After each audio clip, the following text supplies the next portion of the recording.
Kama hawakupendi vile ulivyo, toka karibu yao, usijibadilishe. Hakuna namna unaweza ukawaforce watu wakupende wasiokupenda.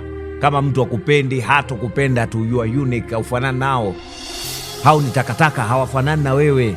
Upeo wao akili ni mdogo, ni wapumbavu, ni wajinga, na ndio maana hawakupendi. Unapoona watu wanakuchukia bila sababu, hawakupendi bila sababu za msingi. Hujawakosea na bado wanakuchukia. Usijibadilishe ili uendane nao. Wewe kuwa vile ulivyo, Mwenyezi Mungu ataleta watu ambao watakupenda vile ulivyo. Usijibadilishe kwa sababu ya mpumbavu mmoja, eti kwa sababu yeye hapendi zewe ulivyo, hapendi jinsi ulivyo, hakutaki, anakuona kama hufai, ukaanza unasononeka, unahisi Mwenyezi Mungu hajaku. Hapana, umeumbwa vizuri. Kumbuka, takataka ya leo ndio mbolea ya kesho. Kama watu hawakutaki leo hii, wanakuona hufai, wanakuona hauna mbele wala nyuma, hebu wakatae, toka hapo, watoe kwenye maisha yako, ishi maisha yako.